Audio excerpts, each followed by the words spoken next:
jutaan meter persegi di seluruh dunia. Sistem ini bukan hanya solusi yang aman dan kuat, tetapi juga lengkap, menyediakan material, desain, spesifikasi, hingga bantuan teknis sesuai kebutuhan.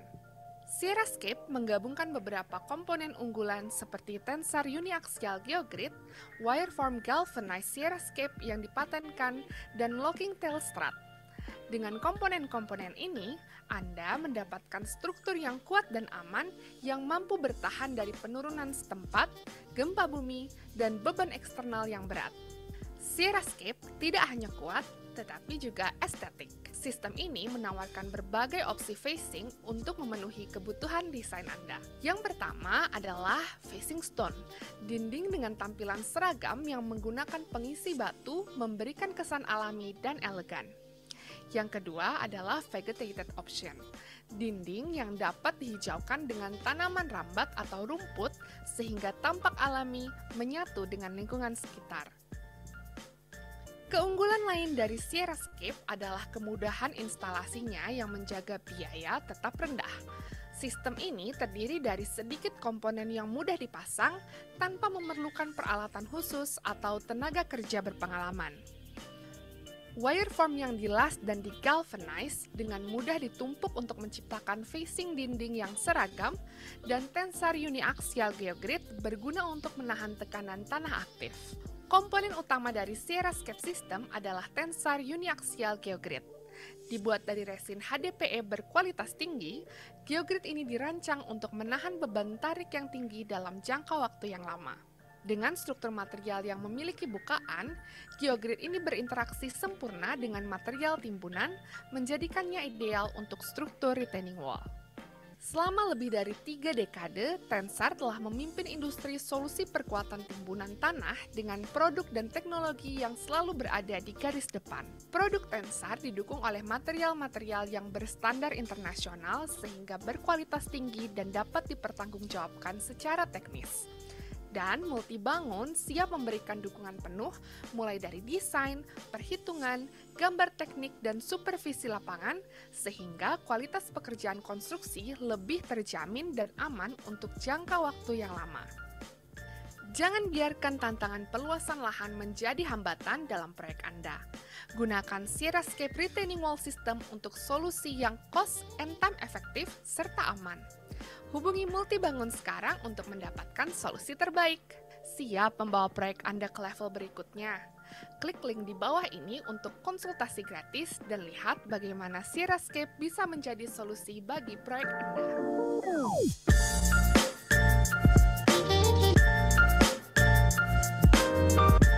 Setelah sukses mengadakan workshop dan webinar pada beberapa tahun sebelumnya dengan antusiasme dan testimoni yang luar biasa, dengan ini kami mempersembahkan Multibangun Engineering Hub.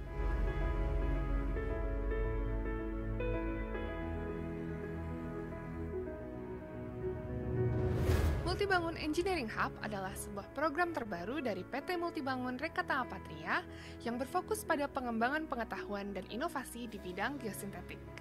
Program ini menyediakan berbagai kesempatan edukasi dan jaringan untuk meningkatkan pemahaman serta keterampilan para mahasiswa dan profesional melalui berbagai aktivitas, antara lain webinar yang terbuka untuk umum dengan topik seputar geosintetik dan aplikasinya yang relevan dalam industri. Workshop dirancang untuk para profesional memberikan pelatihan teknis mendalam serta pengalaman praktis yang dapat diterapkan langsung pada proyek yang relevan. Multibangun Goes to Campus adalah program khusus yang menghadirkan kuliah tamu dan workshop yang dirancang khusus untuk mahasiswa teknik sipil menghubungkan dunia akademik dengan wawasan industri. Dengan menghadirkan sesi yang diisi oleh para ahli, studi kasus nyata, serta diskusi interaktif, Multibangun Engineering Hub bertujuan untuk meningkatkan pengetahuan dan pemahaman industri mengenai aplikasi geosintetik yang lebih luas, mendorong inovasi dalam pengembangan konstruksi dan infrastruktur yang lebih efisien dan berkelanjutan, serta membangun koneksi yang lebih kuat antara mahasiswa dan profesional melalui kesempatan jaringan serta pengalaman belajar secara langsung. Melalui kolaborasi antara teori dan praktik, Multibangun ingin memiliki andil dalam memberdayakan semua lapisan stakeholder yang terdiri dari insinyur, kontraktor, hingga calon pemimpin industri untuk mengintegrasikan teknologi geosintetik dengan lebih efektif dalam setiap proyek yang mereka kerjakan. Jangan lewatkan setiap event yang Multibangun Engineering Hub adakan dan bersama menciptakan solusi rekayasa yang lebih cerdas, berkelanjutan, dan inovatif.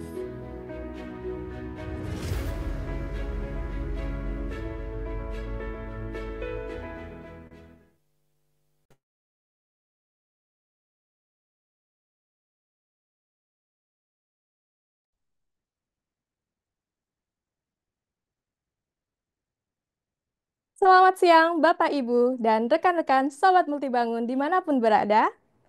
Senang rasanya hari ini saya, Dwi, dapat hadir kembali bersama Anda di webinar kali ini. To everyone streaming from outside Indonesia, we will welcome you to this webinar. For your information, this webinar will be conducted in Bahasa Indonesia, but the presentation and Q&A session will be in English. Webinar ini merupakan webinar kedua dalam rangkaian program terbaru kami, yaitu Multibangun Engineering Hub. Bapak Ibu, sebagaimana cuplikan di awal tadi, Multibangun Engineering Hub adalah sebuah program dari PT Multibangun Rekatama Patria yang berfokus pada pengembangan pengetahuan dan inovasi di bidang geosintetik. Program ini terdiri dari 3 program utama, yaitu webinar seperti yang berlangsung pada hari ini, lalu workshop, dan Multibangun Goes to Campus. Terkait program Multibangun Engineering Hub, untuk Bapak Ibu dosen yang mungkin ikut hadir secara online siang hari ini, kami sampaikan bahwa Multibangun terbuka untuk kolaborasi dengan universitas maupun organisasi ataupun himpunan mahasiswa dalam mengadakan Multibangun Goes to Campus. Program ini terdiri dari kuliah tamu, mini workshop aplikasi InSAR Plus yang dirancang khusus untuk mahasiswa. Jika kampus ataupun organisasi Bapak Ibu berkenan untuk join, silakan hubungi kami pada kontak berikut ini. Selanjutnya, tanpa berlama-lama lagi, kita akan segera mendengarkan presentasi dari pembicara utama kita, Dr. Skevi Perdikou. Sebelum itu, izinkan saya untuk membacakan profil beliau. Dr. Skevi Perdikou adalah CEO Geofem yang menamatkan PhD-nya di bidang Satellite Remote Sensing di University of Southampton. Expertise di bidang Satellite Remote Sensing, Infrastructure Resilience, Geotechnical Finite Element Modeling, and Asset Monitoring Management. Beliau memiliki pengalaman lebih dari 20 tahun di bidang remote sensing and civil engineering. Dr. Skevi Perdikou telah berpengalaman mengkoordinasikan beberapa proyek inovasi pada aplikasi penginderaan jarak jauh satelit dalam teknik sipil untuk European Space Agency dan European Funding Bodies lainnya, dan telah berhasil menyelesaikan banyak proyek komersial untuk klien di Amerika Serikat, Inggris, Eropa, Afrika Selatan, dan Timur Tengah. Baik, Bapak Ibu, apabila ada pertanyaan selama dan setelah presentasi berlangsung, dapat langsung menggunakan fitur Q&A yang terletak di bawah layar Anda. Pertanyaan harap disampaikan dalam bahasa Inggris ya. Baik, Bapak Ibu, acara ini akan terdiri dari beberapa sesi. Pastikan tetap stay tune karena akan ada kuis berhadiah di akhir acara. Oke, Dr. Skevi, are you ready? Ladies and gentlemen, please welcome Dr. Skevi Perdikou from Geofem. Hello, everyone. Thank you very much for arranging this webinar. It's a pleasure to be with everyone today. So let me start my presentation today for you. So I'm sharing my screen.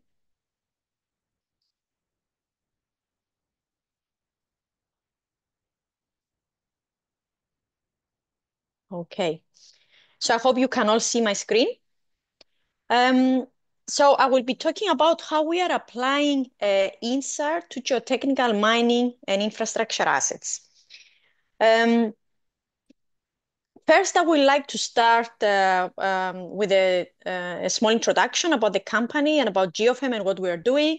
So as a company, we specialize in satellite remote sensing, concentrating in assessing the condition of infrastructure assets. And we do that by monitoring ground and infrastructure movements. And we do that with millimetric accuracy, as I will explain in the following slides. We also provide alerts and early warning systems for issues before they become serious. And we have also developed innovative solutions such as susceptibility assessment to geohazards like landslides and expansive clays. We collaborate closely with the European Space Agency. We're doing a lot of projects with them. And this allows us to develop these innovation solutions like the susceptibility assessment to landslides, as well as the soil moisture measurements from space that I will explain today. Importantly, we are not only satellite remote sensing experts, we're also geotechnical engineers. I am a civil engineer, geotechnical engineer myself, and then did PhD in satellite remote sensing. And the importance of that is that with every project we do, we always provide an assessment of the results, as well as interpretation and provide this to the clients in order to understand what the data show. So what I will be talking to you today is how we can use satellite technology for monitoring critical infrastructure, including mining, as I will explain with some examples, how we apply soil moisture and displacement monitoring, and the importance of combining these two for the assessment of the condition of our infrastructure assets. And I will also present to you our AI algorithms that we use for predicting the occurrence of geohazards like landslides, expansive clays, and sinkholes. Okay, I would like to start with the basics of satellite technology. So I will start with the geostationary orbit satellites. So as the word says, geostationary, these satellites remain stationary compared to the rotating Earth. So these type of satellites are usually used for obtaining the development of specific events on the Earth's surface. This could be, for example, the development of a typhoon. On the other hand, we have the sun-synchronous near-polar orbit satellites, and these are the satellites I will be talking about today. These are the SAR satellites. And as you can see, these satellites orbit from the North Pole to the South Pole to the North Pole. The importance of that orbit is that if you combine this with the rotation of the Earth, you get global coverage. So that's really great because it means that we can have satellite data for any place around the world. And especially since 2015, we have very good quality satellite data, which means we can go back in time and look at what has been happening all over the world. We have ascending and descending data. So ascending data, we are referring to the data captured by the satellites while traveling from the South Pole towards the North Pole. Descending data, the data captured while the satellite is traveling from the North Pole to the South Pole. But let me show it better here. So this is our satellite here, is traveling from south to the north in that direction. And while it's traveling, it's scanning the Earth's surface along this yellow path. We also have a descending orbit, so that's a satellite traveling from north to the south, capturing data, scanning the Earth's surface along this orange path. And the importance of that is that you can see that we can have for the same area both ascending data and descending data. The importance of that is that if we have data from both ascending and descending, we can decompose them and obtain true vertical and true horizontal data with millimetric accuracy. Now, what does SAR or InSAR stand for? I'm sure some of you must have heard the word InSAR. So SAR stands for synthetic aperture radar. Now, radar satellites are completely different to the optical satellites that we are all more familiar with through Google Maps and all that. The difference is that optical satellites rely on the reflections from the sunlight on their surface to get information. The radar satellites are different because they don't rely on the sunlight. Instead, they send out their own electromagnetic radiation and then they measure what is reflected back to them. Because of this, it means they can operate day and night. Another great characteristic of the radar satellites is that because they operate in microwaves and radio waves, they can penetrate the clouds. So that's really, really important because it means with every satellite image acquisition, we have data, even if it's a fully cloudy day. The letter A stands for aperture. Aperture is just another word for the word antenna. And S here stands for synthetic. Now, why synthetic? Because to have a good spatial resolution, the satellites need to carry very large antennas. But this is not practical in space, carrying large antennas. So instead of that, we have smaller antennas on board. And to simulate the behavior of a larger antenna, these satellites with the smaller antennas, they take a sequence of acquisitions while they operate. Now, why this technology? This technology is more economical, let's say, than in situ instrumentation. And the reason is more economical is because with one single analysis, we can cover large areas. We can cover up to 200 kilometers by 200 kilometers in one single analysis, let's say. It's a very fast method because everything runs on scripts automatically. It's more accurate than, let's say, visual inspection. The accuracy of this technology is 2 to 4 millimeters, and this has been proven through work by the European Space Agency with in situ instrumentation and satellite data to correlate them. There is high frequency of data. Data are updated every few days. It's a non-disruptive method, completely remote, automated. And I will stand at the last one, which for me it's probably the greatest advantage, is the only method that allows you to go back in time and analyze any asset anywhere around the world. So going back 10 years, you can detect the trends, even if these are not visual. If we have, for example, a slow-moving landslide, even if it's 3-4 millimeters per year, over a 10-year period, this accumulates. So in that way, we can see the behavior of our assets and the ground surface. And in that way, we can be proactive in our maintenance and also allocate resources more efficiently. Now, what do we measure from these SAR satellites? We measure the SAR waves, but what information do we get from our SAR waves? We measure the amplitude of the waves and the phase difference. Now, the importance of the amplitude is that this is correlated with soil moisture measurement. But this is not a straightforward relationship. This would be the case if we were talking about bare ground, because the changes in the amplitude could be correlated to the dielectric constant of the soil. But most of the times the soil is covered by, it could be vegetation. So there are a lot of parameters that can impact this relationship.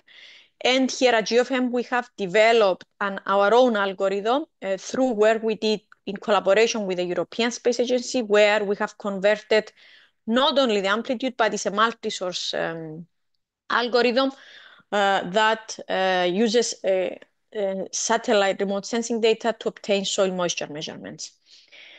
We also have the phase difference, and I will explain this in the next slide, with phase difference between successive passes, and we convert this into displacement with millimetric accuracy.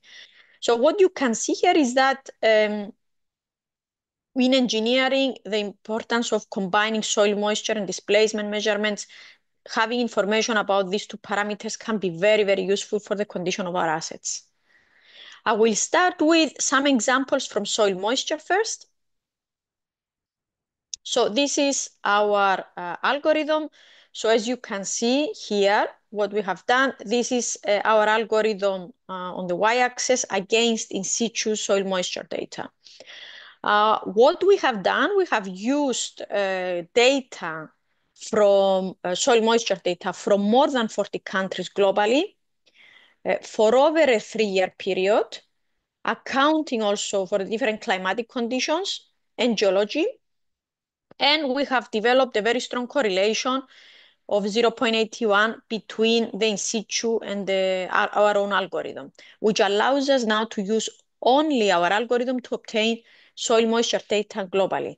And you can see here that for the majority of soils that we have soil moisture data of less than 0.5, 0.6, we have even stronger relationship than the 0.81.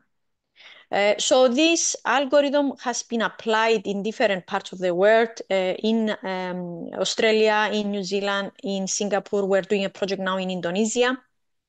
And let me show you what it looks like. So this is a soil moisture map. So what you get is at the pixel level. This spatial resolution doesn't exist anywhere else. So we're talking about different, you can get the values at a pixel, which is 10 by 10 meter resolution. This is volumetric soil moisture content and is superficial 5 to 10 centimeters only. Even though we are now developing with the launch of the new satellite, we will be developing it at greater depths. What you can see here is an image captured on 20th of February 2023 in Singapore. And the client here was interested in associating soil moisture with landslides. So the soil moisture results are shown here, very low values.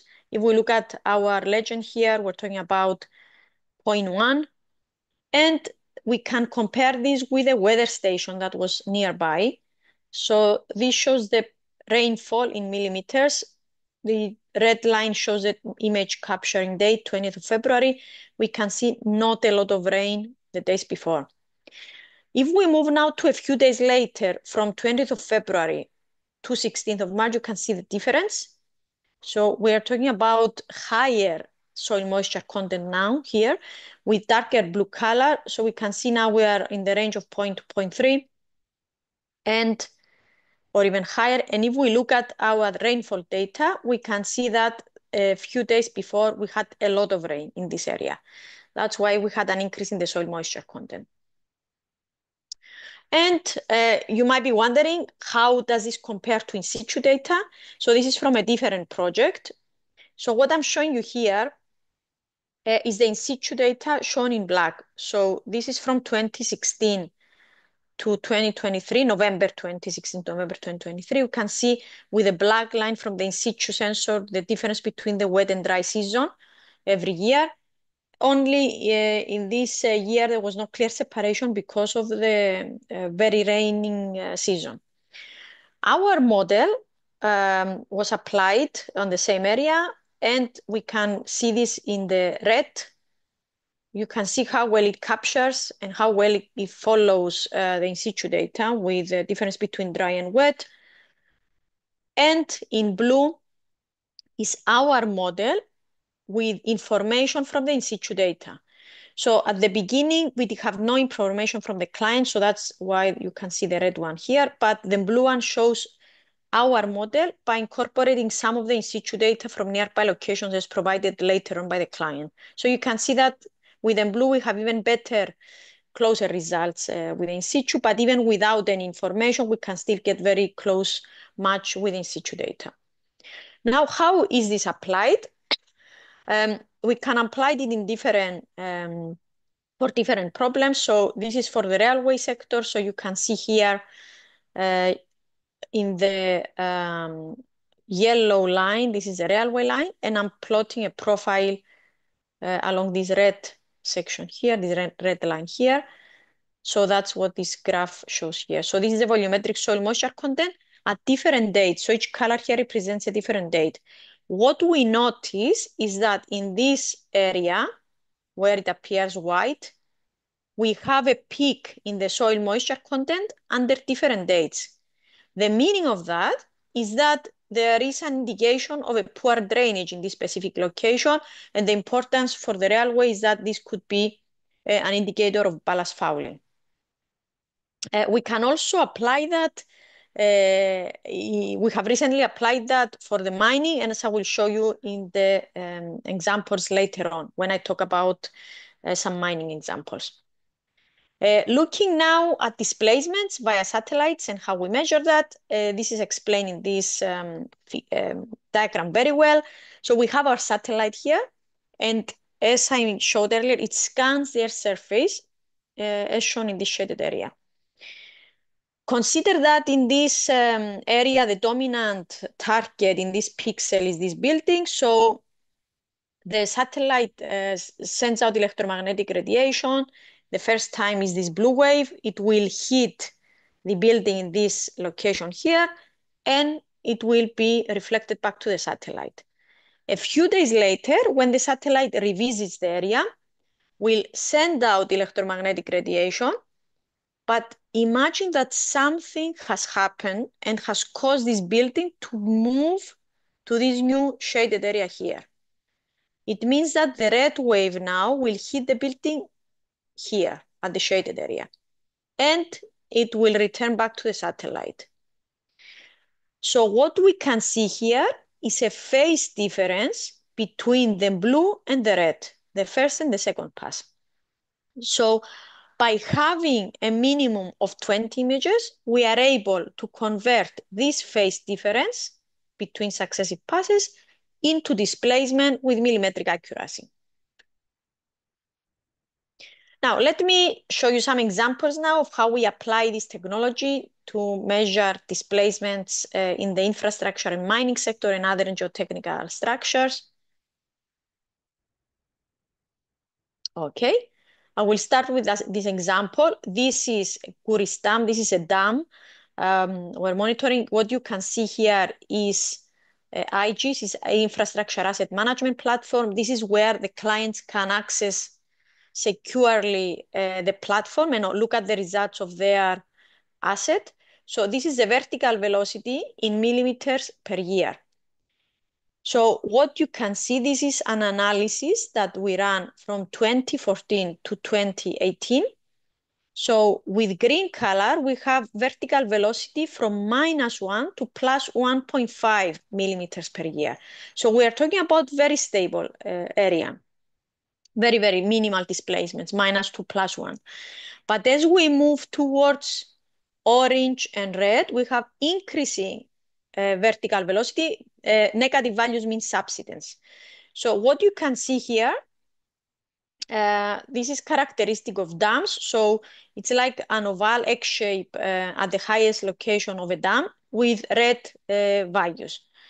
So what we can see, if we zoom in, we can select different points along the dam, and in that way assess each individual point. So we have selected in this video I'm showing you, the red circle here shows relative stability, the blue circle here shows increasing displacements, and the green circle here shows somewhere in between. So for each of these points, you can get information about the development of the displacements over time. So you get information about the location of each point, lat long, the vertical velocity in millimeters per year of each point, and how displacements are accumulating over time. This data can be obtained in a graph, also in a table format, downloaded, or accessed and downloaded in CSV, so you can plot also your own graphs. I will now move to a road network. This is Dubai Fujairah wall in UAE. This is a 60-meter reinforced soil wall. This is a tensor wall. So what we can see here, we have measured the displacements of the wall and the supported road over a 4-year period. This is from December 2014 to December 2018. So what you can see here is overall zero displacement with a little bit of noise in the data, but as you can see the trend here, we're talking about zero displacements. However, we notice that a few hundred meters away, part of the road network is supported by an embankment. So what you can see here, you can see the green areas, but the part that is supported by the embankment exhibits higher displacements with orange and yellow dots. And if we look at the displacements, we can see that for the same period, it reaches 25 millimeters over here. Now, we have here an example of a sheet pile wall in the Middle East. This is a great example for showing you horizontal displacement. We've shown vertical displacements. Now I want to show you some horizontal displacements. So what I'm showing you here, this is the retaining wall supporting this area. So this is the sea. So the client here was interested in assessing the design, extending the design life of the wall. So we have performed a finite element analysis with the information we had to predict what the displacements are, but we actually measure the displacements using InSAR. In the legend here, you can see horizontal displacements. The negative values in red show displacements in a westward direction. It means that in this location, the wall is moving in westwards towards the sea. So the wall is going in like this, and positive at the end here. By how much the wall is moving in this location, we can see that it's moving by up to about 18 millimeters at this specific location. Over this period, the analysis was between 2019 and 2021. Now, you can see here the comparison between the Plaxis 3D that we performed and our InSAR results. So you can see with the Plaxis 3D, we predicted up to 25 millimeters. With the InSAR, we measure up to about 20 millimeters, depending on which section you choose along the wall. But very good agreement, and also gave confidence on the reuse of or the continuation in using the wall. Now let's look at some tailings dams. So this method can also be used very efficiently and effectively for monitoring tailings dams. I'm going to explain an example now for the Jagersfontein tailings dam in South Africa. This dam was collapsed on 11th of September 2022. So this collapsed, as you can see from this optical image, in the southeastern corner here. But what we have done two different types of analysis here. So we looked at the period of 5 years from August 2017 to August 2022. That was a month before the collapse. Collapse was in September 2022. Trying to understand how the displacements were developing during this 5-year period and whether there were any signs that could have been detected using this methodology. So we performed first time series single interferograms. This is a different technique. But what you can see here is one of the examples of a single interferogram. This is a correlation of 2 dates only, but we looked at this over a 5-year period. So here we studied one image from 16th of June and another one on 20th of June. So we created an interferogram of these 2 dates. What you can see is this is the critical area where the collapse happened, bounded by these 2 black lines. The green area, not much is happening, relatively stable, apart from some orange here, some within, some without, outside the area of interest. If we look at now the graphs, what's been happening over this 5-year period, we have plotted here the displacements in millimeter along the periphery of the tailings dam. So these two lines here is area we are concentrating where the collapse happened are shown on the graphs as these two lines. So this is about 4 kilometers periphery we have here. What is interesting to show is that starting from the top one, we compare two images captured in August 2017, two captured in June 2018. What you can see is no displacement anywhere around the tailings dam apart from this area here. This goes also slightly outside this area. Any other dates we checked, we always had no displacements outside this area, this critical area, but increased movements in this critical area. Each color here represents a combination of different dates. So this is a displacement between July and August 2019. The black line shows the displacements for two images in July 2019. The green, two images captured in September 2022, and the blue one is September, one in October 2020. Don't forget that the collapse occurred in September 2022. So we're talking about more than 2 years or 3 years before the collapse. We had strong movements in this area here, but nowhere else. The only period where we did not have displacements or increased displacements was during COVID because the tailings, the facility and the mining activities were stopped. And as we move closer to the collapse, we can see July was 2021, October 2021, we had increased movements. Same here. This is just a month before the collapse. And if we look at the interferogram here, you can see the red and the blue. What does this mean? Let me explain. So the red arrow here shows the direction of movement of the satellite. So our satellite is moving from the South Pole towards the North Pole, capturing data along this axis. This is a line of sight. This is where the satellite is looking at. So the red means that the ground is moving away from the satellite. So our satellite is here. Because this is at an angle, the ground is moving away. The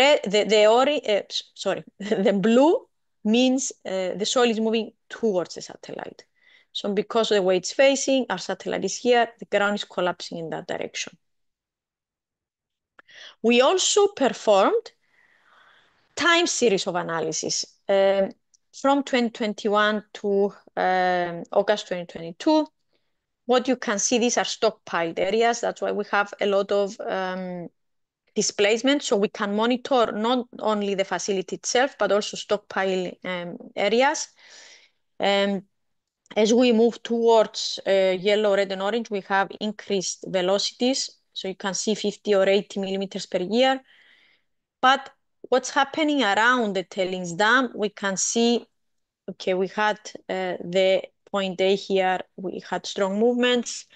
But if we want to look at point D, which is where the collapse happened, very interestingly, we can see, this is point D, we can see that not only we have movement, in some other locations we have stronger movements, but what we notice is acceleration in the movement over the last acquisition of data.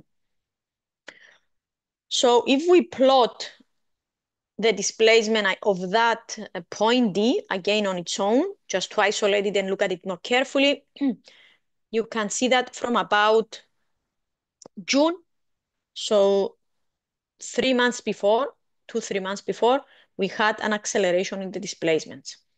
And now there is a method called inverse velocity, where if we plot the inverse velocity of these states here on this graph, and we actually plotted the inverse velocity of average 3, average 5, and average 7, and their trend lines in blue, orange, and green. So these are just these points here plotted. And if we plot these trend lines and projected them against the x-axis, where, of course, we need to have very good correlation. You can see R square is very high here. We can predict the window where a collapse will happen. So as you can see here, the prediction of failure is between 5th and 17th of September, and the actual collapse occurred on the 11th of September. Here I want to make the point that it does not mean that every time we have an acceleration, we will have a collapse. But an acceleration is a warning that something is happening and it needs further investigation. So this is the important message, and this can be detected, these trends can be detected with this satellite technology. Now, we talked earlier about soil moisture. What's been happening to this tailings dam? There were reports and publications from optical image analysis that there were signs of erosion in these specific areas before it collapsed. What we have done, we have applied our soil moisture algorithm along the tailings dam, and what you can see is at this specific location here where the collapse happened, you can see this dark red color, intense dark color, shows peak in the soil moisture content. So this line here is this graph here. This dot is at this location here. So what it shows is that here we have low soil moisture content, but at this specific location where the collapse happened, we have a jump in the soil moisture data. This is in agreement with the optical data. And I wanted to show you the optical image, what it looks like. So you can see the erosions and the problems on this area. And the soil moisture data I'm showing you here are months and years before.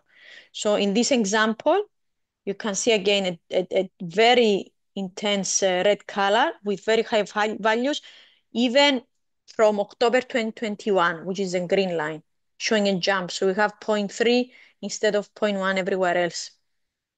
And also this is from February 2022, October 2021. So we analyzed this 5-year period, and there were signs of problems along this section long before the collapse, and in this, concentrating in this area here. This is another well-known case of Kadia Valley in Australia. So here is a collapse that happened on 9th of March 2018. And what you can see here is 2 months before, from 8th of January, we had change in the behavior. We had an acceleration, and that's, as I mentioned earlier, in that way you can identify that there is a problem and do something about it. We have also applied this. This is a TSF in Canada, where we correlate this with different other technologies. You might be wondering how it compares: InSAR, GNSS, LiDAR, and settlement plate data.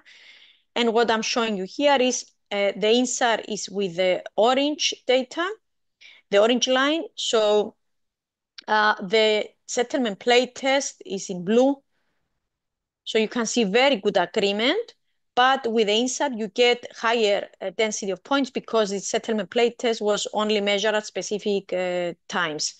And the LiDAR, in this case, we had agreement up to here, but then there was I would say, noise in the data, or very big difference with settlement plate test and InSAR results. Now, what else can we do regarding mining? We can measure the depth of the ponds. This is done with different technology, with optical data. So we can use satellite data for determining the depths of tailings ponds, and eventually the volume, estimating the volume.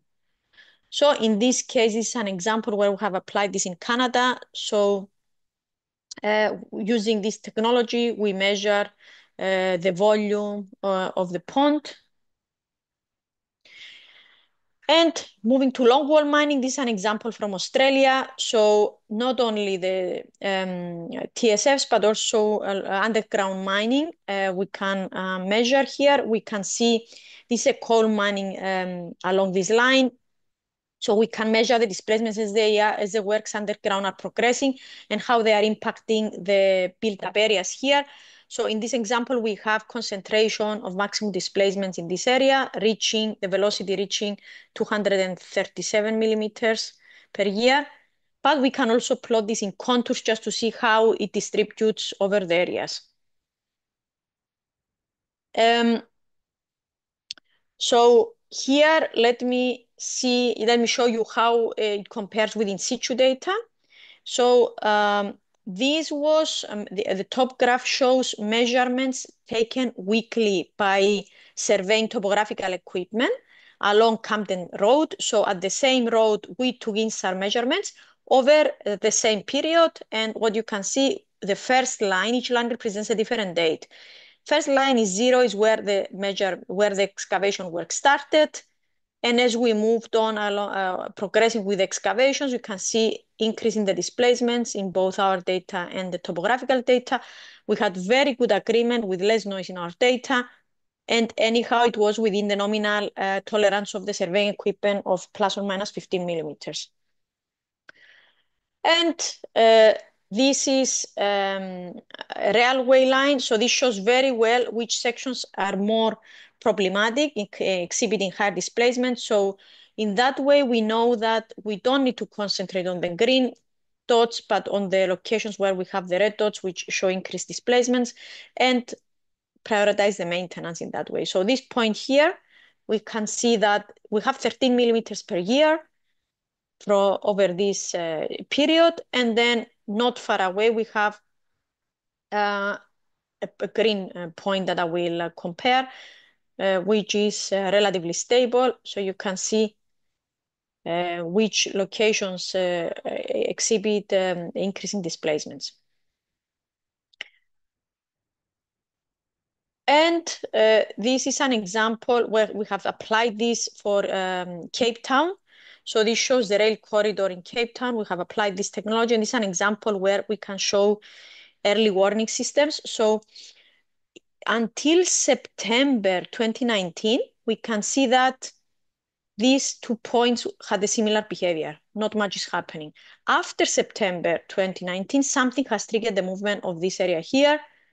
And that's a sign where we can provide an early warning system where we can inform the client about the change in the behavior, that something has triggered a movement. We can present that as a track roughness graph showing the difference along the track of the velocity to the mean velocity. So you can see that, for example, at 3 kilometers, there is a jump in the velocity here, which shows problematic areas. And also, we can automatically identify different types of movement, not only what's moving, but what type of movement we have. We have relative stability, linear increasing, seasonality, acceleration, deceleration, and group the pixels in that way. So you might want to see which areas, for example, you have seasonality in the data. You might have an area of expansive clays, which areas you might have acceleration in the movement. And the last thing I want to talk about is the susceptibility assessment to geohazards.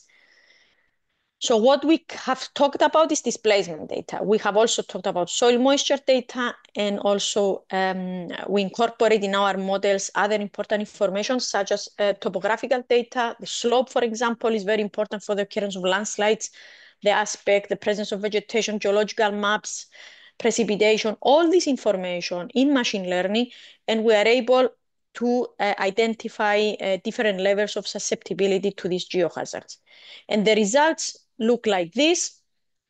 So this is a map that you can overlay over your entire area, and you can see the categorization to landslide susceptibility. So in red, we have the high susceptibility, orange is the moderate, low or no susceptibility.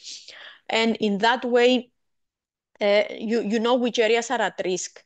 Very, very importantly, is that these maps can be easily and regularly updated to incorporate newly triggered landslides, let's say at the end of every wet season. At country level, these maps landslide inventory maps published by geological survey departments with conventional methods are updated every few years. This work has been published in a peer-reviewed journal recently, where we have done the whole of California with very good results. If you are interested, I can share the information with you about the paper, as well as the Gegersfontein tailings dam has been published as well. And I think this is the last slide. Just wanted to share with you that for every location, we can get the relationship between the volumetric soil moisture content and the displacement. And in that way, we have also provided susceptibility assessment to expansive clays. What I mean is that here you can see the volumetric soil moisture content decreasing and increasing between wet and dry season, and we can see how the displacement reacts. So we have settlement, uplift. But what I meant is that because of different factors, not only the geology, could be some areas in a slope or is on a valley or in a flat area, it will have different response in terms of displacement. So we incorporated this information into our models to get susceptibility assessment.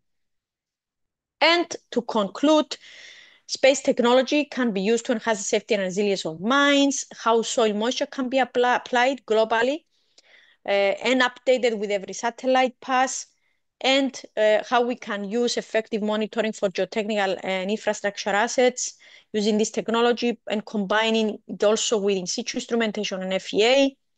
And finally, how we use AI for susceptibility assessment to geohazards and how this can incorporate triggered events from climate change, but also very good for the environment due to its remote method and in that way reducing carbon footprint. So thank you very much, and I'll be happy to answer any questions.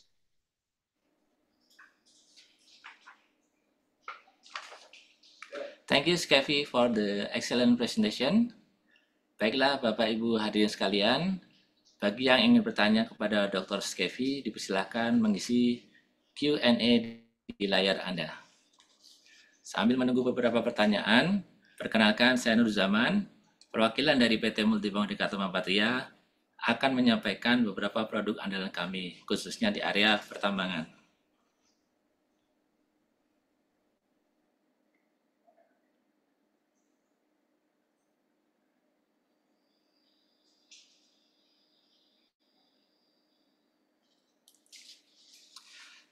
Untuk geosintesis sendiri, artinya adalah material buatan manusia yang berupa bahan sintetik yang digunakan dalam pekerjaan sipil, terutama yang berhubungan dengan tanah, bisa berupa jalan, jembatan, lereng, dan juga yang lainnya. Untuk penggunaannya sendiri, bisa sebagai drainasi, kemudian stabilisasi tanah lunak, stabilisasi jalan, perkuatan lereng, reklamasi lahan gambut, dan pantai, serta pencegahan erosi, dan juga lapisan kedap air. Jadi fungsi utama dari material geosintetik adalah sebagai material perkuatan dan juga pendukung struktur yang berhubungan dengan pekerjaan tanah. Nah, di sini kami perlihatkan skema dari aplikasi dan juga produk-produk dari PT Multibangun Dekatama Patria.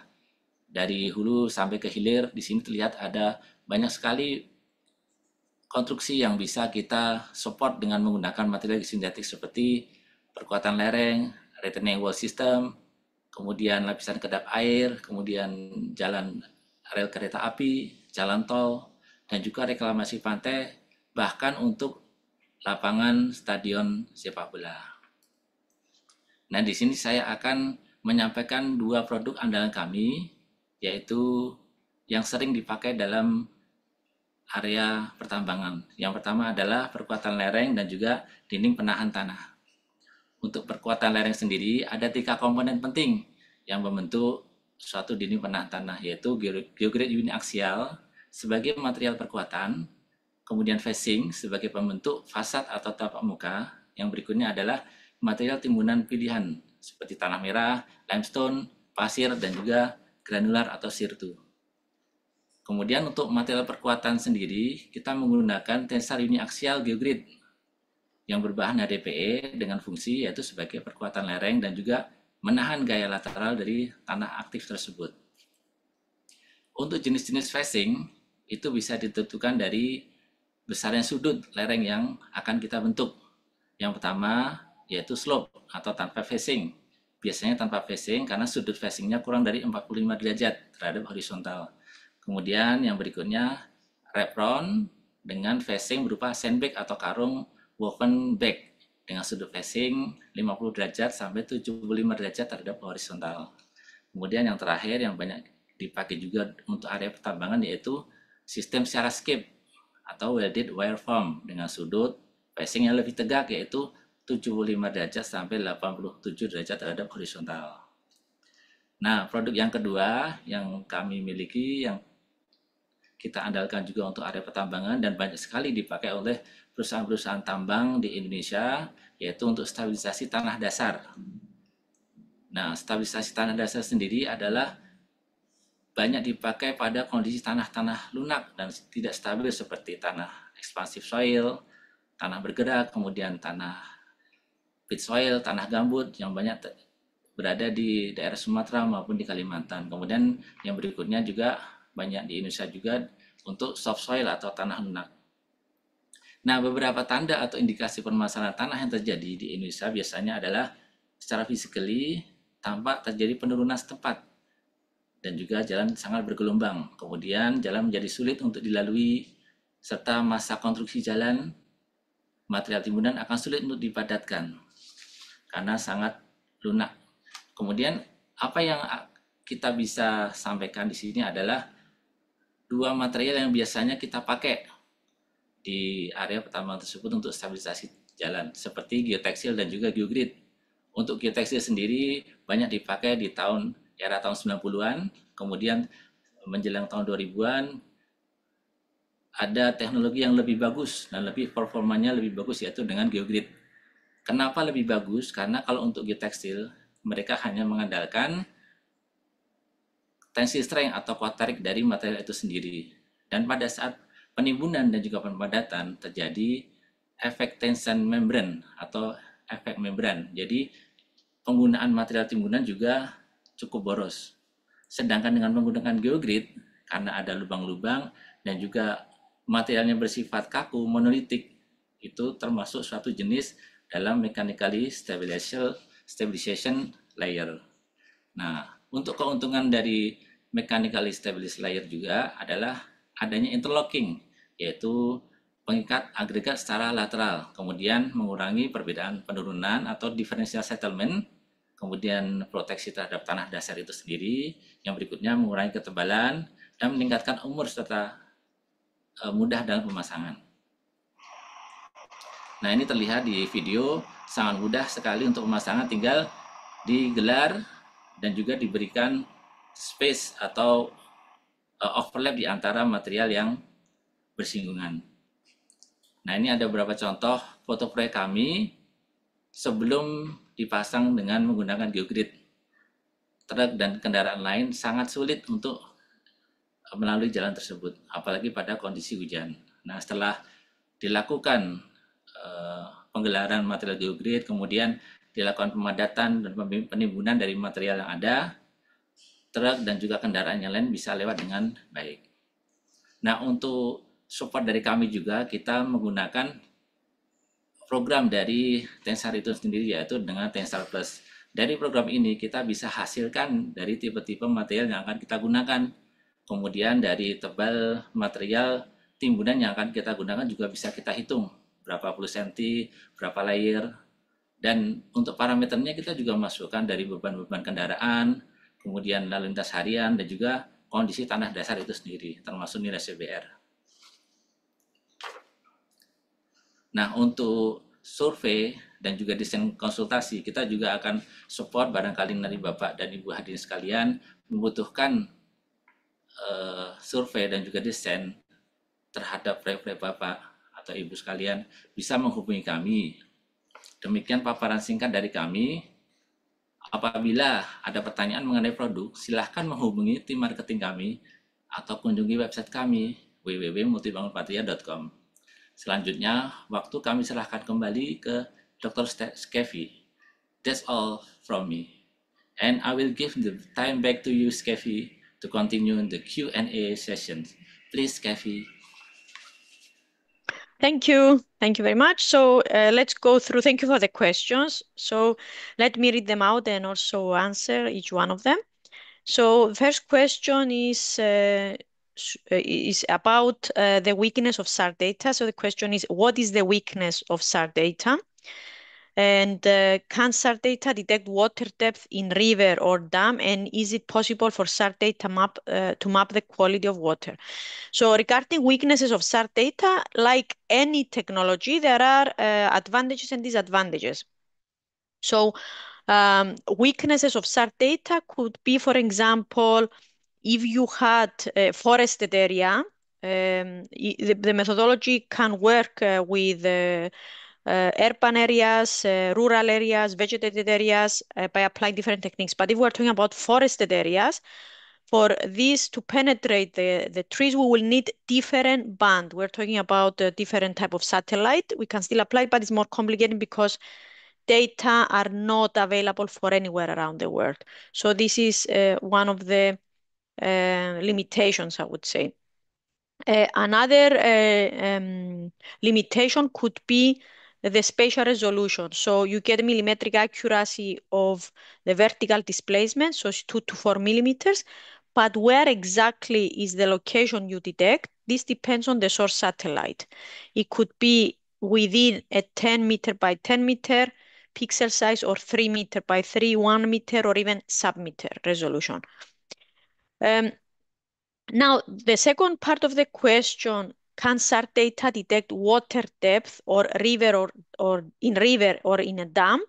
The answer is yes. It's not, we use optical rather than SAR. SAR data can detect occurrence of water bodies or not water bodies, but satellite-derived bathymetry uses optical data rather than SAR data. And optical data can also be used for water quality assessment for measuring chlorophyll concentration and, total suspended solids. But we're not using SAR for that, we're using optical data. The second question refers to in the mining industry, is the remote sensing satellite able to monitor the movement of the open pit wall displacement and identify geohazards, rockfall, wall failure, landslide within the life period of measurement? The answer is yes, we can do that, open pit wall as well. Of course, each project is different. That's why we will be very happy to look at specific areas and tell you whether this is possible or not. The rock falls could be more challenging because sometimes it's difficult. There might not be any indications of the rock falls. But if there is any sign of movements, like a landslide, then yes, and we have some examples where we can share with you where we had monitor landslides, let's say in the mining area. We have done recently some projects on that. Moving to the third questions. Someone is saying, I have experience monitoring slope movement on one of our projects. The client suggested using InSAR. However, I understand that InSAR cannot effectively capture north-south displacement. Is that correct? That's correct for horizontal movement. So if you remember, I mentioned about north to south, the orbit is north to south. Therefore, we can obtain data in ascending and descending. If we have both ascending and descending in that direction, it means we can decompose, get true vertical, but our horizontal will be only along east-west direction. So so I'm not sure if you are referring to the horizontal. So depending on where is your facility facing, that could, if you're interested on the horizontal displacements, that could be a limitation. The other question is it true that InSAR perform poorly in highly vegetated areas and how to deal with that?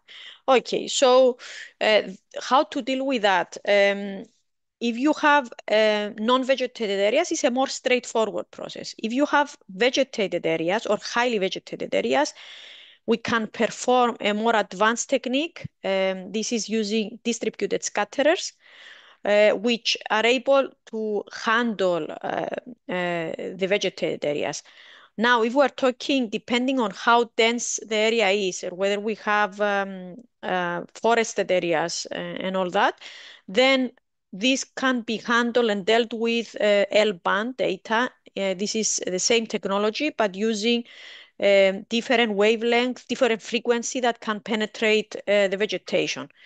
So if you have a site that you are interested in, please, you can share it with us, and we'll perform a feasibility study and let you know whether this can be applied or not, with no obligation. Next question is, does the satellite monitoring technology need to have any kind of ground instrument, e.g. reflector maybe, to reflect the wave transmitted by the satellite? Very good point. What I showed you in the examples in this presentation did not have any in situ data, any instrumentation.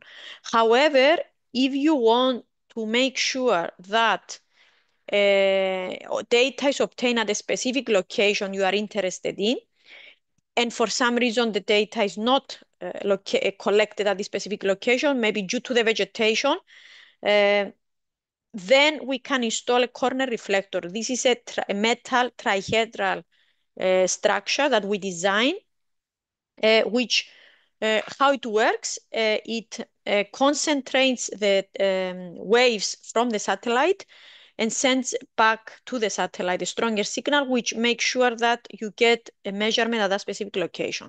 So this is how you can deal with the densely vegetated areas, as mentioned by the previous person asking the question, how to deal with the vegetation. So we can install a corner reflector in that case.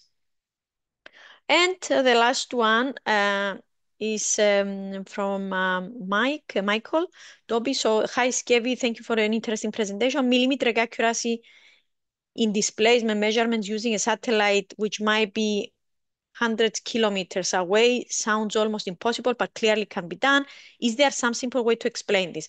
Okay, so it's because we are dealing with phase difference of the waves. So how the satellite works, it measures the time taken for the wave to travel from the satellite to the Earth and the signal returning back to it. So if there is a difference, a delay, let's say, in the signal traveling, we can convert that into the distance has changed, means from the satellite to the Earth's surface. And we can convert that into displacement with millimetric accuracy. So that's how this is achieved, is by knowing the exact location. We always correct for the exact location of the satellite. So we know where the satellite is whenever it takes a measurement on the Earth's surface. And in that way, that's how the distance is measured between the satellite and the Earth's surface, from the time it takes for the signal to arrive on their surface and return back. That's why it can be very sensitive about any small changes. And I have some more questions. So moving to another question. How effective is the application of SAR data from Geofem in detecting ground deformation in densely forested areas such as Kalimantan, and what methods can be used to overcome the problem of temporal decorrelation due to high vegetation cover? Again, very good question. So you have the temporal decorrelation for other cases. I wouldn't say for high vegetation, because I assume the high vegetation exists all the time. We had cases of flooding where we were able to still go around the problem of temporal decorrelation by extracting the affected period, let's say 2-3 months. In the case of high vegetation, I would say if we're talking about forested areas, the solution would be the use of the L-band. In that, the way it is at the moment, you need to task the satellite, but we expect the launch of the InSAR satellite in June. So in a couple of months, 1 or 2 months, which will be able to provide L-band data that can be used for penetrating for covering vegetated areas and get good results of displacement globally. So that should be possible very soon. Okay, what type of SAR satellites we use?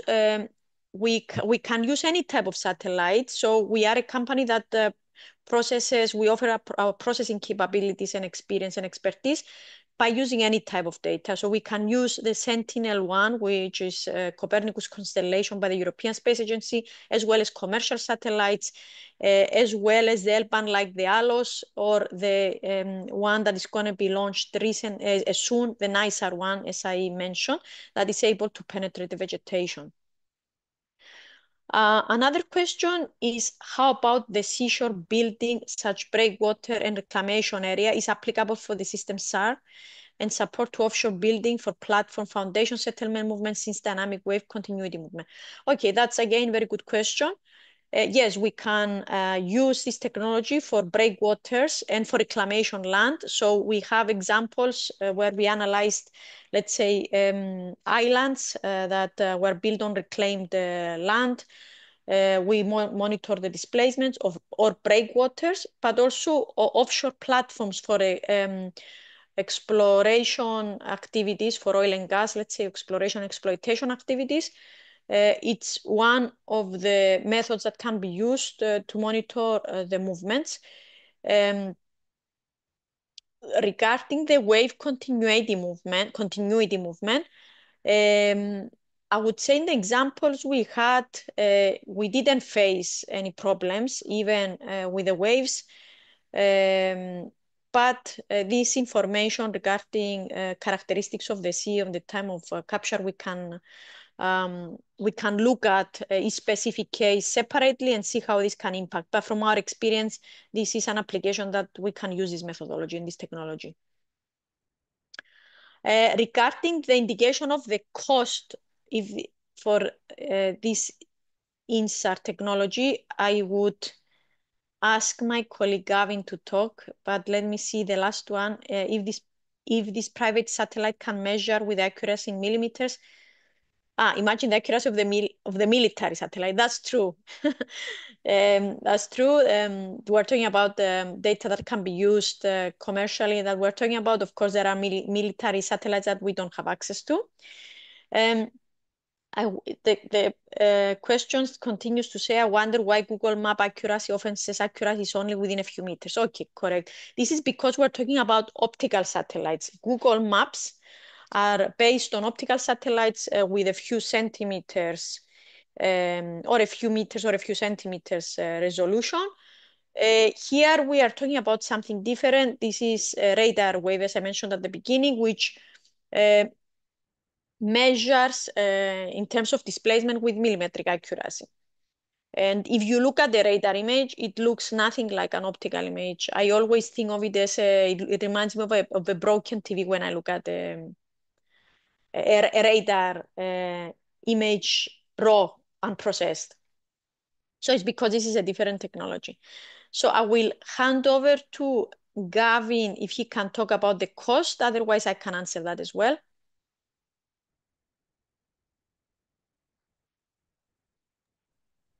Unmuted. Good afternoon, everybody. Yes, thank you, Skevi. I can take that one. So with regards the cost of the service, and as you can see that the application in Skevi's presentation is very wide, but that also the cost is represented very wide. Now, to give you some indication, because obviously one of the value benefits of InSAR is the cost benefit over other traditional forms of monitoring. So if we were to look at a 5-year historical analysis in a single frame, so a single frame can be very wide because that's from satellite, anything from $5,000 to $8,000 at a starting point, which would give you a 5-year historical analysis and then ongoing monitoring. So it's very inexpensive. There are things that do affect that cost. So Skevi has talked about the sourcing of commercial data. So when we increase either types of band that we use, so if we use L band for highly vegetated areas, or we want to increase our spatial resolution, then we would switch to commercial data. And again, that has a variation, but could be in the tens of thousands of dollars. So that would give you an indication. Hopefully that's answered that question okay.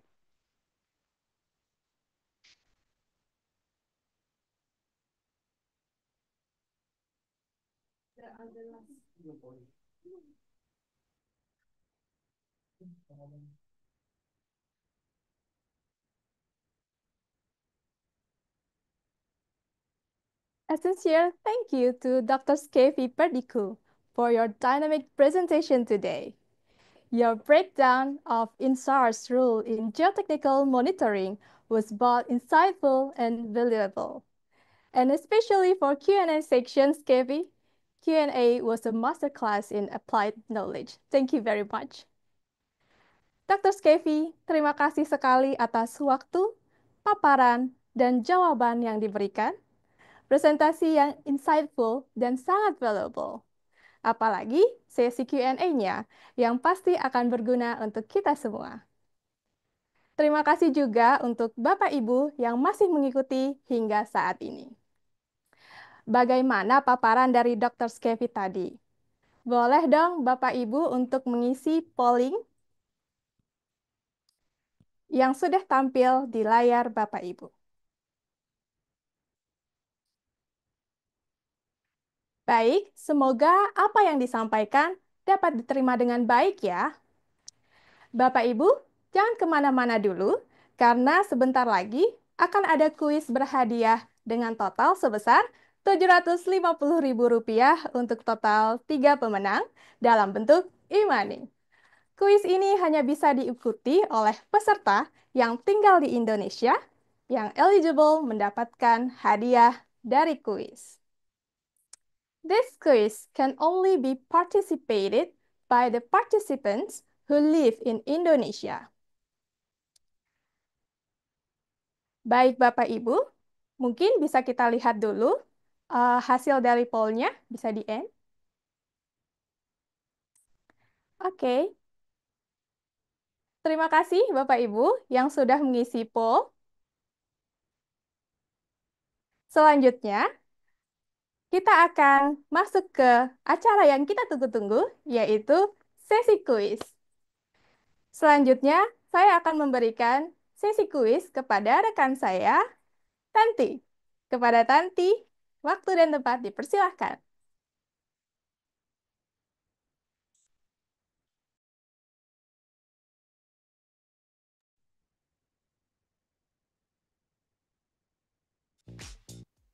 Terima kasih, Mbak Dwi. Oke, selamat sore kepada para peserta yang mengikuti webinar Zoom Multibangun Engineering Hub pada sore hari ini. Perkenalkan, saya Tanti dan saya akan menjadi host untuk kuis pada sore hari ini. Baik, saya mau tahu dulu nih Bapak dan Ibu. Saya mau kira-kira siapa di sini dari awal webinar sampai sekarang masih hadir. Boleh dong dibuat thumbs up-nya. Saya mau lihatnya dulu nih. Kira-kira ada berapa banyak? Wow, ada banyak ya saya lihat dari sini. Oke. Oke, kita lanjut ya. Nah, sebelum kita mulai kuisnya, saya akan menjelaskan tata cara permainannya terlebih dahulu. Nah, jadi nanti akan ada 5 pertanyaan, di mana 3 pertanyaan dari Dr. Skevi Perdikou, dan yang kedua ada pertanyaan bonus dari Bapak Zaman. Nah, tapi tenang saja, karena pertanyaan ini berkaitan dengan materi yang sudah disampaikan tadi ya. Lalu, harap dijawab dengan cepat dan benar, karena untuk mendapatkan poin yang tertinggi. Selanjutnya, perlu diingat juga untuk memasukkan nama sesuai dengan ketika Bapak dan Ibu melakukan registrasi Zoom ya. Hal ini supaya panitia bisa menghubungi Bapak dan Ibu. Nah, jika tidak sesuai namanya, itu tidak eligible ya. Nanti akan ada 3 pemenang, di mana juara pertama itu mendapatkan hadiah sebesar 300.000, dan yang kedua itu 250.000, dan yang ketiga 200.000 rupiah dalam bentuk e-money. Oke, sudah siap semuanya? Oke, sekarang bisa masuk ke browser, bisa dari HP ataupun dari laptop, ke www.menti.com, menti.com. Lalu kalau jika sudah masuk, boleh di-input kodenya 59585975. Oke, saya tunggu ya Bapak dan Ibu. Coba kita lihat sudah berapa banyak orang yang masuk nih. Bisa langsung dimasukkan di sebelah sini ya. Ada juga QR-nya.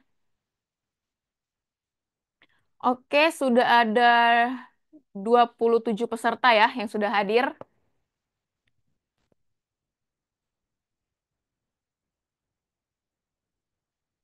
Oke, sudah mulai banyak, ada 31. Ayo Bapak dan Ibu, langsung masuk aja ke menti.com dan masukkan kodenya ya.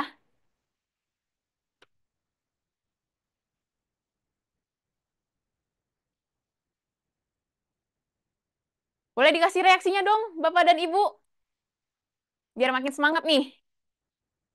Wow, ada banyak ya. Nice.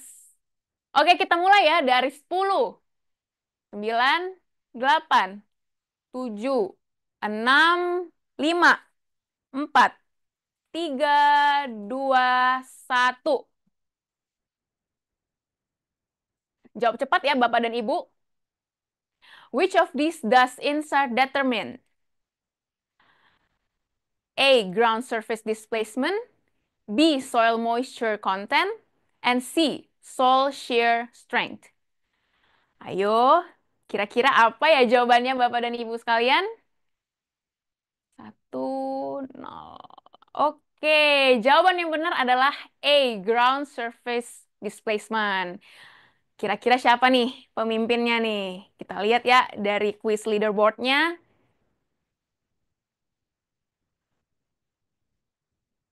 Oke, dipimpin oleh Maxwell Nainggolan dengan poin 958, diikuti oleh Kevin Dermawan dan Zizi. Good job everyone. Jadi sekarang kita lanjut ke pertanyaan kedua. Bagi yang belum masuk, boleh langsung ke Menti dan masukkan kodenya ya. Oke, kita mulai. 5, 4, 3, 2, 1.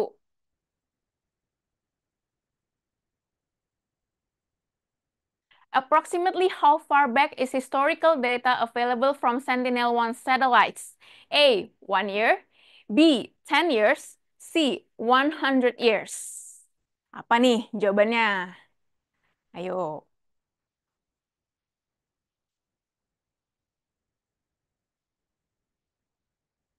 Oke, jawaban yang benar adalah B ya, Bapak dan Ibu, 10 years. Kita lihat apakah pemimpinnya masih Bapak Maxwell Nainggolan. Ups, oke. Pemimpinnya adalah Kevin Dermawan ya, dengan poin... Oke, salah. Sorry. Kepada Bapak Ahmad Iqbal Arifandi ya, dengan poin 1.833 poin.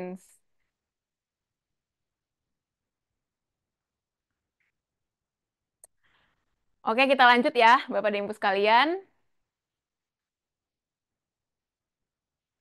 Which of the following is a common application of InSAR in the mining industry? 1. Monitoring tailings and stability, determining ore good quality, and C. Controlling mining machinery remotely.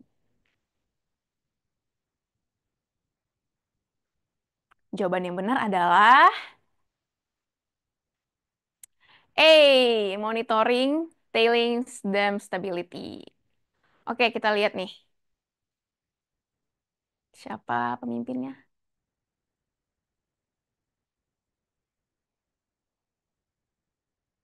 Oke, sengit juga nih sepertinya.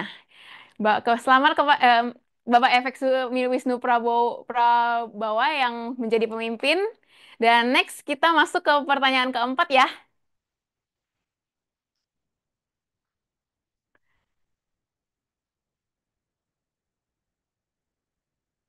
Jenis tanah manakah yang cenderung bermasalah jika digunakan untuk timbunan tinggi karena perubahan volumenya terhadap kadar air? A. Pasir padat. B. Lempung ekspansif. C. Kerikil bergradasi baik. Ayo, apa nih jawabannya nih? Kita lihat resultnya. Jawaban yang benar adalah B ya, Bapak dan Ibu, lempung ekspansif.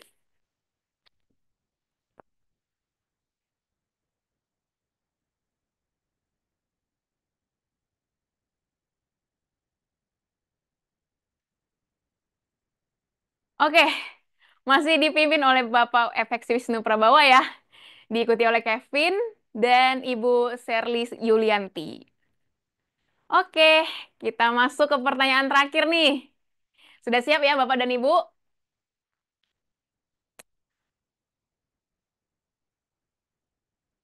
Stabilisasi tanah lunak paling efektif dengan menggunakan A. Busa kasur bekas, B. Kayu dolken, C. Interax geogrid. Nah, ini harusnya tahu ya semuanya nih. Ya, benar. Jawabannya adalah C. Interax geogrid ya, Bapak dan Ibu.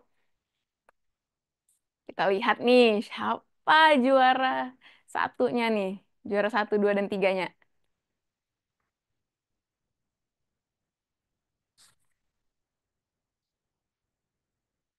Selamat kepada Bapak Kevin Dermawan yang mendapatkan poin sebesar 4.527 untuk juara satunya ya. Selamat. Dan juara keduanya adalah Bapak Wisnu Prabawa dan juara ketiga adalah Sherly Yulianti. Oke, selamat kepada para pemenang. Saya ingin mengingatkan juga kepada para pemenang untuk mengirimkan bukti screenshotnya ke admin Multibangun. Jadi nanti langsung di reach out oleh panitia kami ya. Dan terima kasih kepada para peserta yang sudah mengikuti games pada hari ini. Dan jangan khawatir karena bulan depan akan ada webinar selanjutnya. Oke, kembali lagi kepada Mbak Dwi, saya persilakan.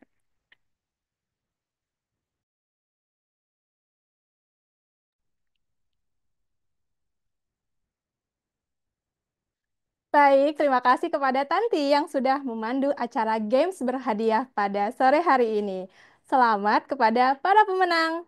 Jangan lupa untuk para pemenang mengirimkan screenshot bukti menang kepada panitia webinar.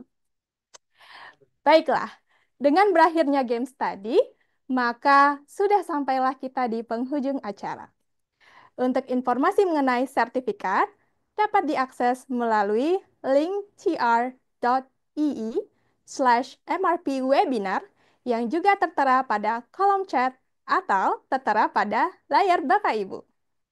Apabila Anda memiliki pertanyaan atau terdapat kesalahan penulisan nama pada sertifikat Anda, maka hubungi rekan saya, Riva, melalui WhatsApp di 0811 127 1414. Untuk informasi lebih lanjut terkait PT Multibangun Rekatama Patria dan acara-acara kami selanjutnya, silahkan ikuti media sosial kami. Ada Instagram, TikTok, Facebook, dan LinkedIn. Jangan lupa pula untuk subscribe channel YouTube Multibangun untuk lihat tayangan ulang webinar hari ini dan video menarik lainnya. Jika Bapak Ibu tertarik untuk mengetahui produk lebih lanjut, kunjungi kami di website www.multibangunpatria.com. Akhir kata, kami mengucapkan terima kasih kepada seluruh peserta, pembicara, dan panitia yang terlibat dalam acara ini. Kami juga memohon maaf apabila ada terdapat kesalahan dan perbuatan selama acara berlangsung. Kami menunggu Anda di Multibangun Engineering Hub series selanjutnya di bulan depan. Dwi undur diri, sampai jumpa. Selamat sore.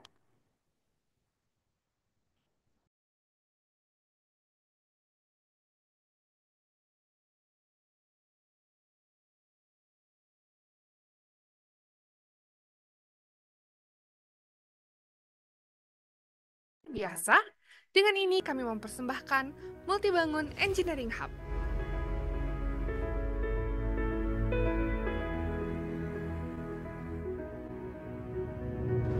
Multibangun Engineering Hub adalah sebuah program terbaru dari PT Multibangun Rekatama Patria yang berfokus pada pengembangan pengetahuan dan inovasi di bidang geosintetik. Program ini menyediakan berbagai kesempatan edukasi dan jaringan untuk meningkatkan pemahaman serta keterampilan para mahasiswa dan profesional melalui berbagai aktivitas, antara lain webinar yang terbuka untuk umum dengan topik seputar geosintetik dan aplikasinya yang relevan dalam industri. Workshop dirancang untuk para profesional memberikan pelatihan teknis mendalam serta pengalaman praktis yang dapat diterapkan langsung pada proyek yang relevan. Multibangun Goes to Campus adalah program khusus yang menghadirkan kuliah tamu dan workshop yang dirancang khusus untuk mahasiswa teknik sipil menghubungkan dunia akademik dengan wawasan industri. Dengan menghadirkan sesi yang diisi oleh para ahli, studi kasus nyata, serta diskusi interaktif, Multibangun Engineering Hub bertujuan untuk meningkatkan pengetahuan dan pemahaman industri mengenai aplikasi geosintetik yang lebih luas, mendorong inovasi dalam pengembangan konstruksi dan infrastruktur yang lebih efisien dan berkelanjutan, serta membangun koneksi yang lebih kuat antara mahasiswa dan profesional melalui kesempatan jaringan serta pengalaman belajar secara langsung. Melalui kolaborasi antara teori dan praktik, Multibangun ingin memiliki andil dalam memberdayakan semua lapisan stakeholder yang terdiri dari insinyur, kontraktor, hingga calon pemimpin industri untuk mengintegrasikan teknologi geosintetik dengan lebih efektif dalam setiap proyek yang mereka kerjakan. Jangan lewatkan setiap event yang Multibangun Engineering Hub adakan dan bersama menciptakan solusi rekayasa yang lebih cerdas, berkelanjutan, dan inovatif.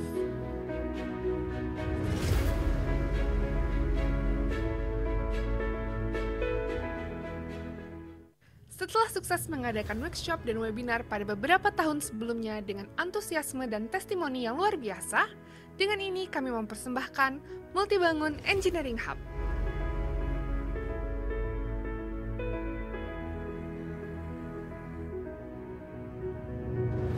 Multibangun Engineering Hub adalah sebuah program terbaru dari PT Multibangun Rekata Apatria yang berfokus pada pengembangan pengetahuan dan inovasi di bidang geosintetik.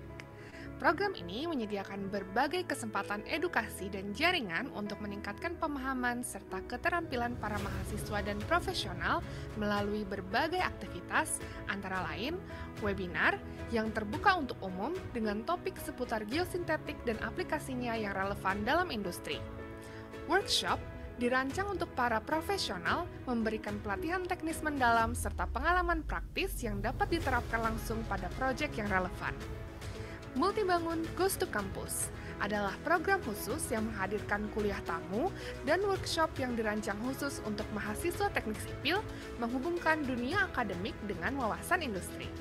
Dengan menghadirkan sesi yang diisi oleh para ahli, studi kasus nyata, serta diskusi interaktif, Multibangun Engineering Hub bertujuan untuk meningkatkan pengetahuan dan pemahaman industri mengenai aplikasi geosintetik yang lebih luas, mendorong inovasi dalam pengembangan konstruksi dan infrastruktur yang lebih efisien dan berkelanjutan, serta membangun koneksi yang lebih kuat antara mahasiswa dan profesional melalui kesempatan jaringan serta pengalaman belajar secara langsung.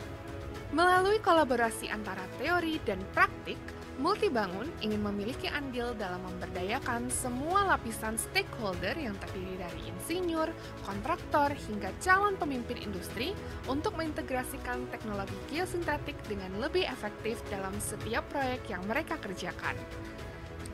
Jangan lewatkan setiap event yang Multibangun Engineering Hub adakan dan bersama menciptakan solusi rekayasa yang lebih cerdas, berkelanjutan, dan inovatif.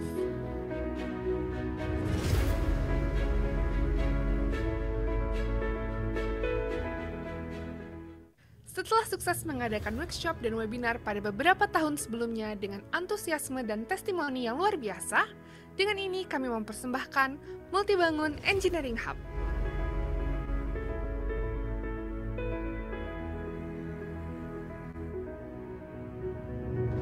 Multibangun Engineering Hub adalah sebuah program terbaru dari PT Multibangun Rekata Apatria yang berfokus pada pengembangan pengetahuan dan inovasi di bidang geosintetik.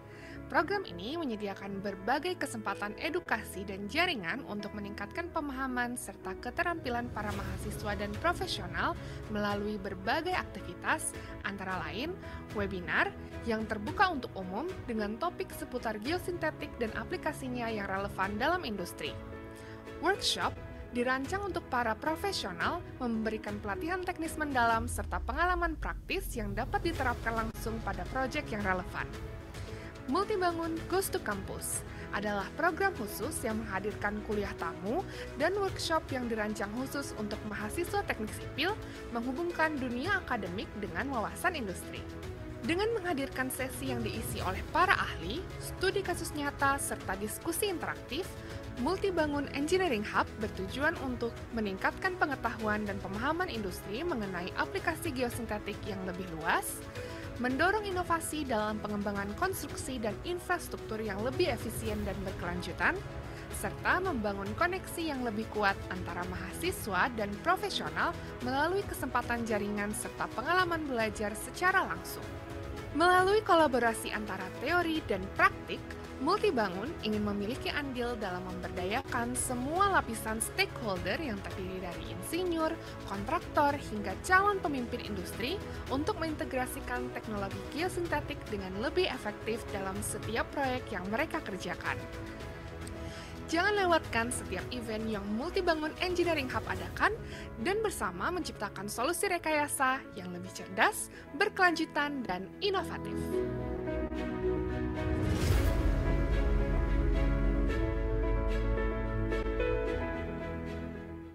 Setelah sukses mengadakan workshop dan webinar pada beberapa tahun sebelumnya dengan antusiasme dan testimoni yang luar biasa, dengan ini kami mempersembahkan Multibangun Engineering Hub.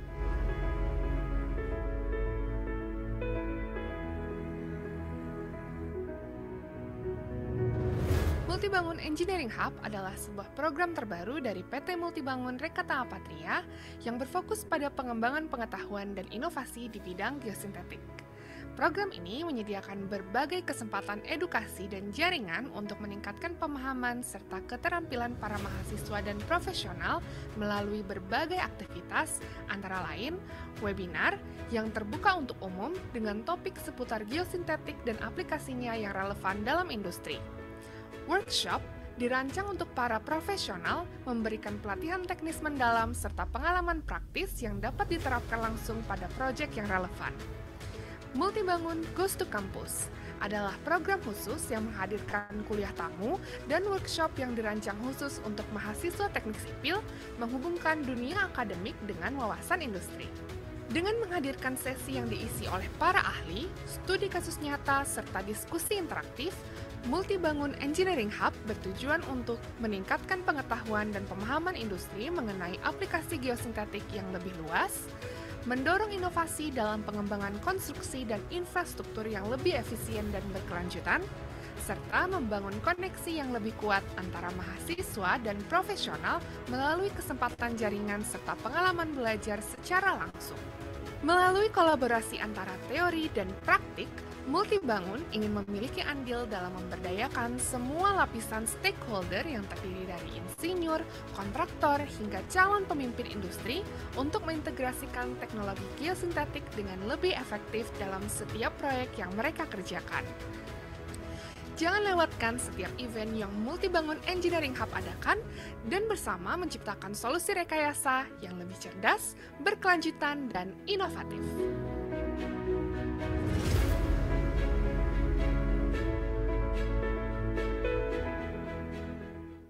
Setelah sukses mengadakan workshop dan webinar pada beberapa tahun sebelumnya dengan antusiasme dan testimoni yang luar biasa, dengan ini kami mempersembahkan Multibangun Engineering Hub.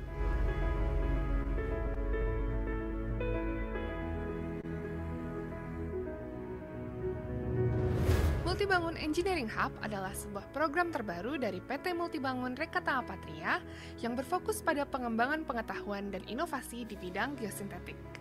Program ini menyediakan berbagai kesempatan edukasi dan jaringan untuk meningkatkan pemahaman serta keterampilan para mahasiswa dan profesional melalui berbagai aktivitas, antara lain webinar yang terbuka untuk umum dengan topik seputar geosintetik dan aplikasinya yang relevan dalam industri.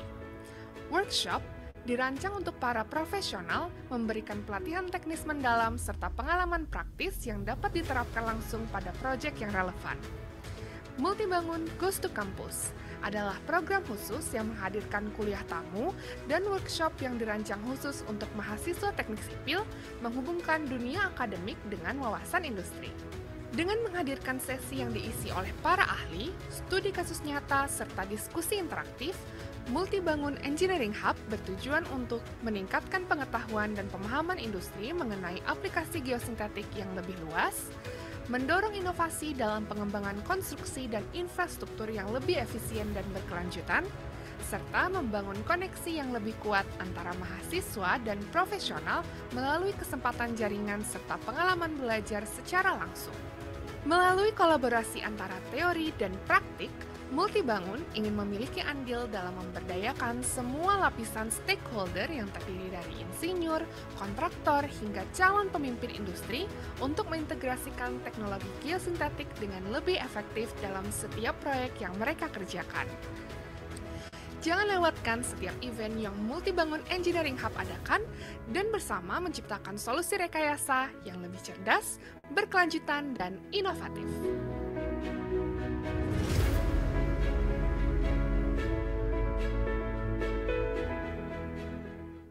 Setelah sukses mengadakan workshop dan webinar pada beberapa tahun sebelumnya dengan antusiasme dan testimoni yang luar biasa, dengan ini kami mempersembahkan Multibangun Engineering Hub.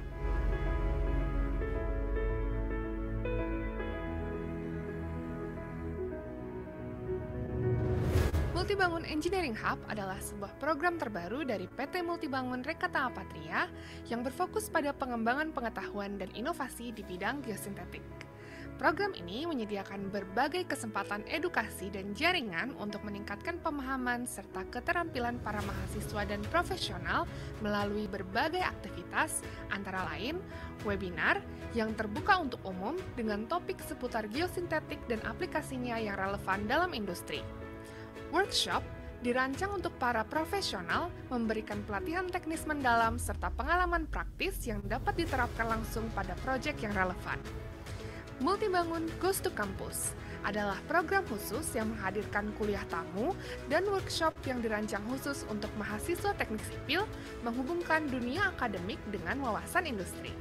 Dengan menghadirkan sesi yang diisi oleh para ahli, studi kasus nyata, serta diskusi interaktif, Multibangun Engineering Hub bertujuan untuk meningkatkan pengetahuan dan pemahaman industri mengenai aplikasi geosintetik yang lebih luas, mendorong inovasi dalam pengembangan konstruksi dan infrastruktur yang lebih efisien dan berkelanjutan, serta membangun koneksi yang lebih kuat antara mahasiswa dan profesional melalui kesempatan jaringan serta pengalaman belajar secara langsung. Melalui kolaborasi antara teori dan praktik, Multibangun ingin memiliki andil dalam memberdayakan semua lapisan stakeholder yang terdiri dari insinyur, kontraktor, hingga calon pemimpin industri untuk mengintegrasikan teknologi geosintetik dengan lebih efektif dalam setiap proyek yang mereka kerjakan. Jangan lewatkan setiap event yang Multibangun Engineering Hub adakan dan bersama menciptakan solusi rekayasa yang lebih cerdas, berkelanjutan, dan inovatif.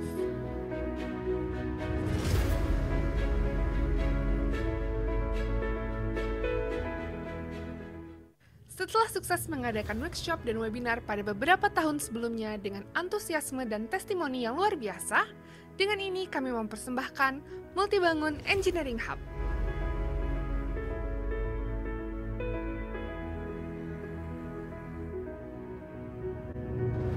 Multibangun Engineering Hub adalah sebuah program terbaru dari PT Multibangun Rekata Apatria yang berfokus pada pengembangan pengetahuan dan inovasi di bidang geosintetik. Program ini menyediakan berbagai kesempatan edukasi dan jaringan untuk meningkatkan pemahaman serta keterampilan para mahasiswa dan profesional melalui berbagai aktivitas, antara lain webinar yang terbuka untuk umum dengan topik seputar geosintetik dan aplikasinya yang relevan dalam industri. Workshop dirancang untuk para profesional memberikan pelatihan teknis mendalam serta pengalaman praktis yang dapat diterapkan langsung pada proyek yang relevan. Multibangun Goes to Campus adalah program khusus yang menghadirkan kuliah tamu dan workshop yang dirancang khusus untuk mahasiswa teknik sipil menghubungkan dunia akademik dengan wawasan industri. Dengan menghadirkan sesi yang diisi oleh para ahli, studi kasus nyata, serta diskusi interaktif, Multibangun Engineering Hub bertujuan untuk meningkatkan pengetahuan dan pemahaman industri mengenai aplikasi geosintetik yang lebih luas, mendorong inovasi dalam pengembangan konstruksi dan infrastruktur yang lebih efisien dan berkelanjutan, serta membangun koneksi yang lebih kuat antara mahasiswa dan profesional melalui kesempatan jaringan serta pengalaman belajar secara langsung. Melalui kolaborasi antara teori dan praktik, Multibangun ingin memiliki andil dalam memberdayakan semua lapisan stakeholder yang terdiri dari insinyur, kontraktor, hingga calon pemimpin industri untuk mengintegrasikan teknologi geosintetik dengan lebih efektif dalam setiap proyek yang mereka kerjakan. Jangan lewatkan setiap event yang Multibangun Engineering Hub adakan dan bersama menciptakan solusi rekayasa yang lebih cerdas, berkelanjutan, dan inovatif.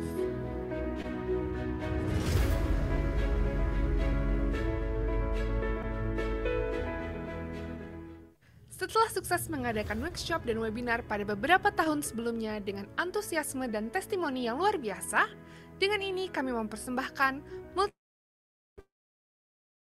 Multibangun Engineering Hub.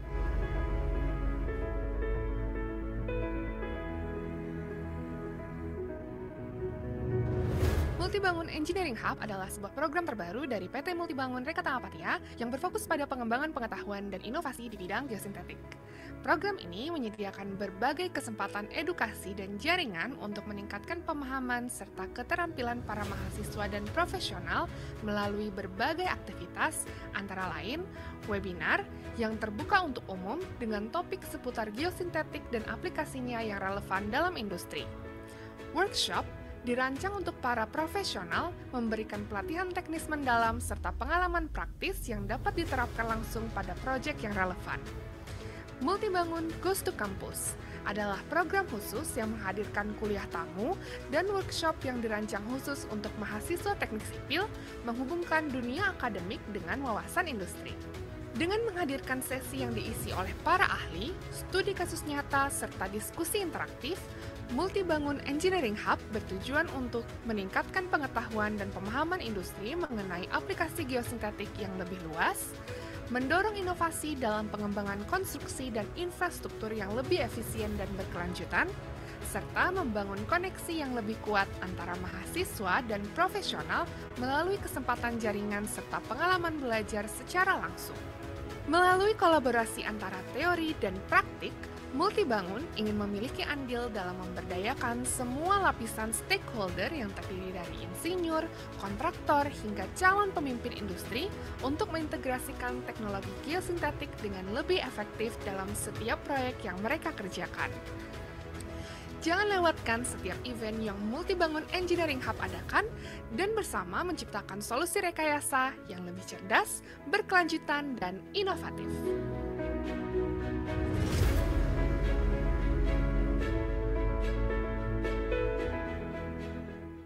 Setelah sukses mengadakan workshop dan webinar pada beberapa tahun sebelumnya dengan antusiasme dan testimoni yang luar biasa, dengan ini kami mempersembahkan Multibangun Engineering Hub.